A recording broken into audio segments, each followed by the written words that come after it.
I'm Mrs. Sluiter, and I am probably, if you're viewing this, your child's English 8 teacher for this school year. Let me tell you a little bit about myself and about the class. So I've been teaching in the Wyoming Public School District for 18 years. This is my 18th year, 20 if you count my long-term subbing and that I did my student teaching at Rogers High School all the way back in 2001. So I've been here for a while. I'm a lifer. I have experience teaching all grades 8 through 12, both English classes and Spanish classes. I teach 5 sections of 8th grade English, and all of them are in person. So I'm currently the only 8th grade English teacher who has all 5 of my classes in person, and I am loving it. I'm also currently a doctoral student at Western Michigan University.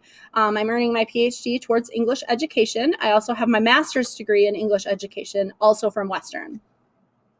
I have a little bit of a commute every day. My husband and 3 kids and I live in Zeeland, Michigan. I always tell students that I don't mind my commute because it gives me 30 minutes there, 30 minutes back to listen to books on audio, which is definitely one of my interests. I love reading. I love writing. I love playing Animal Crossing. My husband and I, that was how we got through quarantine. March through the summer was playing Animal Crossing on our Nintendo Switch that we actually kept secret from our kids for a while. But that's a different story. You can ask your students. I've told it to them. Our 8th grade curriculum, this is kind of what it looks like. So I've divided it here into semesters, and in the semester I divided it by quarter. So we just got done with quarter 1 here, which included reading the novel Ghost Boys. And our writing focus was narrative writing. We're starting quarter 2 right now. We're about to start the novel, The Giver, this week. And students, every quarter, they have the same questions that they are assessed over for their reading. Can they write an adequate summary? Can they talk about author's craft, which means how did the author write? What kinds of tools did the author use? In first quarter, for instance, we talked about what allusions are. And then this quarter, we'll talk about something else. Theme, can they identify themes in the novel, and what connections can they make between themselves and society and the novel? Every quarter, we do vocab. So we'll have 3 vocab units this quarter. We're going to learn about verbals for our grammar unit. And our writing focus for this quarter is going to be informational writing. Also, each quarter, students are expected to read at least 1 choice book, something that they picked out to read. I give time in class for students to read those books. You'll see behind me that I have a massive classroom library. Students are welcome to check those books out.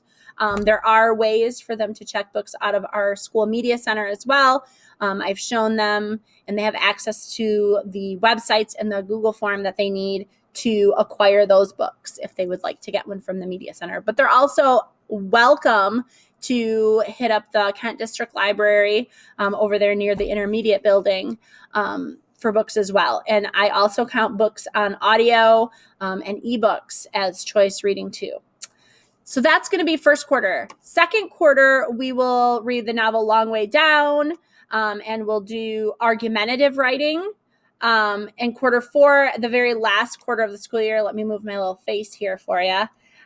We read the novel Speak by Lori Halse Anderson, and we'll be doing multi-genre. We'll basically be using all 3 of the writing focuses, narrative, informative, and argumentative, to create a project. So these are the resources for my class. All students are in my Google Classroom for each hour. That's where I keep my weekly slideshows. Everything that we're doing for class is on those with clickable links.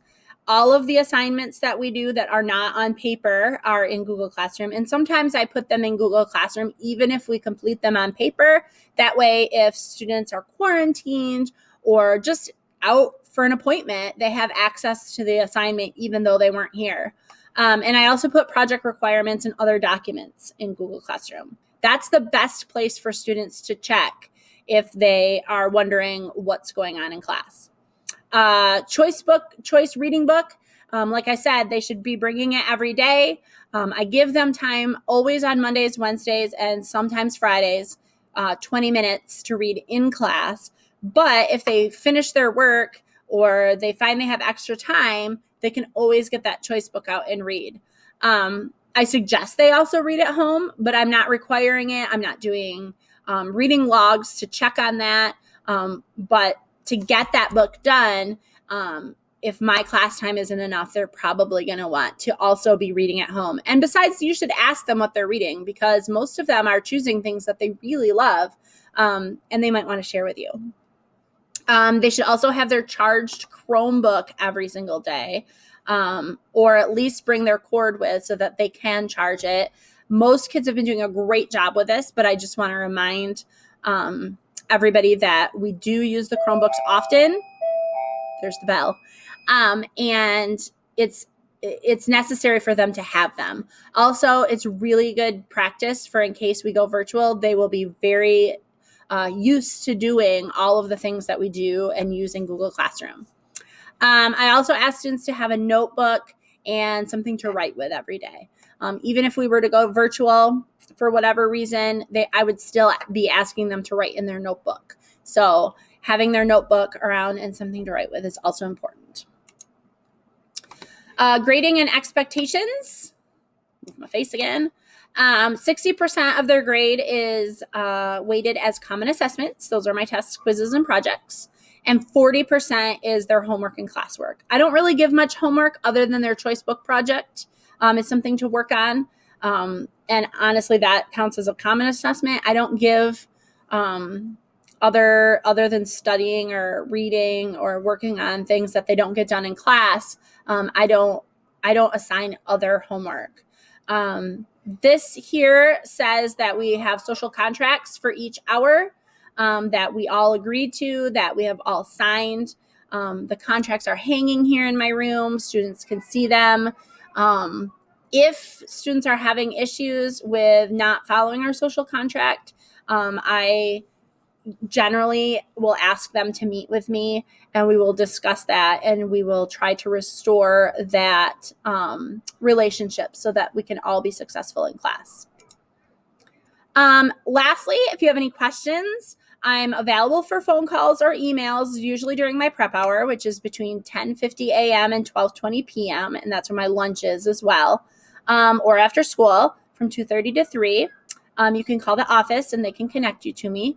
Or if you would rather not, or if that's not a good time, you can always email me at sluitek@wyomingps.org. I am always with my computer because I am either working on things for my 8th graders, or I'm working on grad school work, or I'm also teaching an undergrad online class at Western. So I'm constantly on my computer. I check my email on my phone as well. And I try to get back to parents as soon as I possibly can without ignoring my own children for too long. So I hope that this has been informative. And I just want to say I'm having a great start to this school year. First quarter went really well. I'm really enjoying having all of your students in my class. So thank you. And I hope to connect with you soon. Have a great day.